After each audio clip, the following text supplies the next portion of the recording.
जय श्री कृष्णा।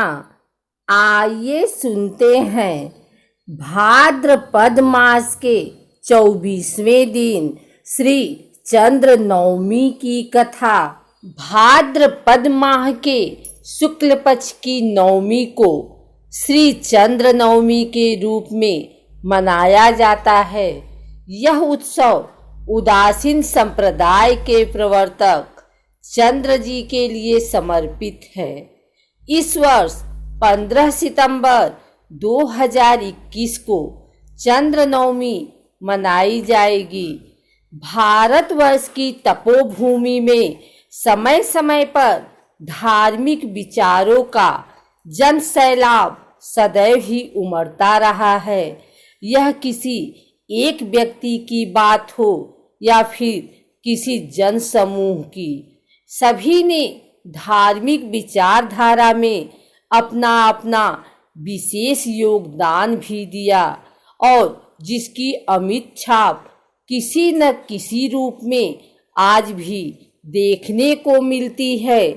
इस धार्मिक वैचारिक मार्ग में एक नाम श्री चंद्र जी का भी आता है।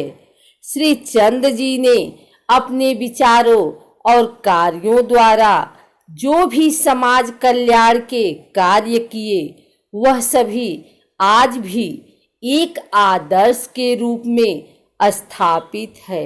श्री चंद्र जी बचपन से ही साधना और आध्यात्मिक यात्रा में निकल पड़े थे।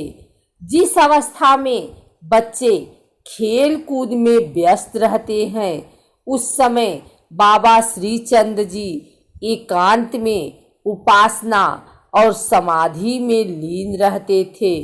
उन्हें वन में एकांत समय बहुत भाता था, जहां वह अपनी चेतना और ज्ञान का विकास करने में लगे रहते थे।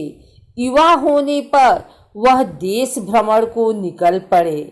इस समय उन्होंने देश के अनेक क्षेत्रों की यात्राएं की, साथ ही अनेक साधु संतों से मिले और उनके साथ अपने ज्ञान को बांटा।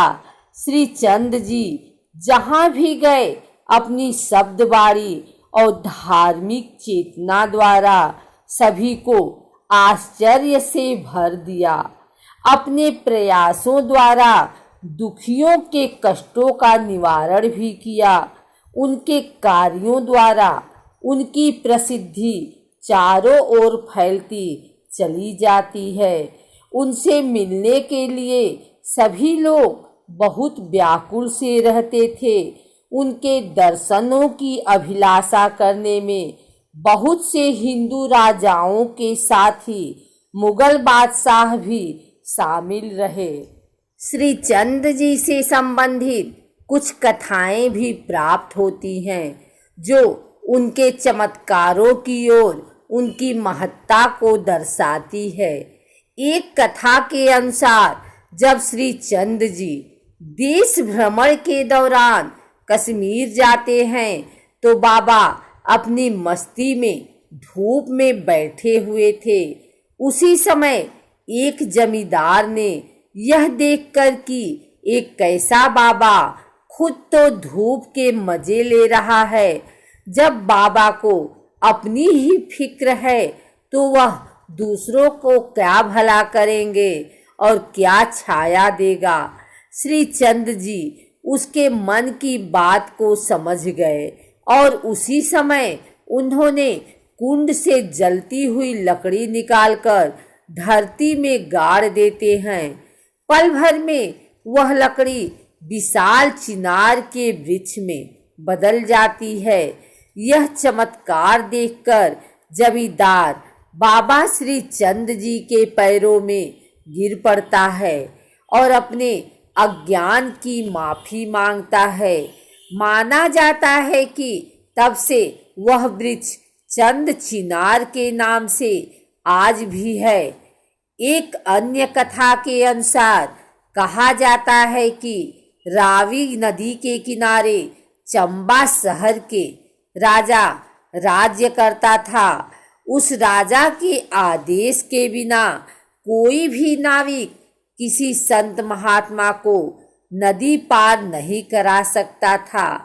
एक बार वहां श्री चंद जी जाते हैं और नाविक से नदी पार करने की इच्छा जताते हैं, लेकिन नाविक उन्हें राजा के आदेश की बात बताते हुए नाव पार कराने से मना कर देते हैं और राजा से आदेश लेकर आने को कहते हैं। इस पर श्री चंद जी ने वहां पड़ी एक बड़ी शिला को नदी में ढकेल कर उस पर बैठकर नदी पार कर लेते हैं। नाविक यह दृश्य देख राजा के पास जाकर उन्हें बाबा श्री चंद जी के बारे में बताते हैं। राजा को पता लगा तो वह दौड़कर और बाबा के चरणों में गिर जाता है और उनका सेवक बन जाता है। श्री चंद ने उसे अपनाकर उसके अहंकार का त्याग करने को कहा। राजा को धर्म का उपदेश देकर उसके अज्ञान को दूर किया। बाबा के आशीर्वाद से राजा को पुत्र रत्न की प्राप्ति होती है।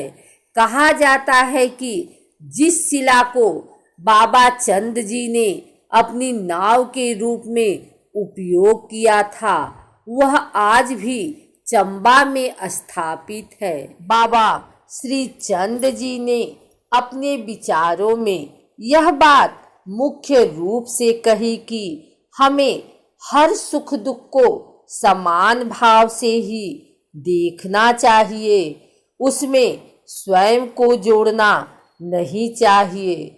अगर आपको हमारी वीडियो अच्छी लगी हो तो इसे लाइक करें, कमेंट करें, शेयर करें और हमारे चैनल भक्ति गाथा को सब्सक्राइब करके बेल नोटिफिकेशन ऑल पर सेट कर लें ताकि आगे आने वाली वीडियो सबसे पहले आप तक पहुंच सके।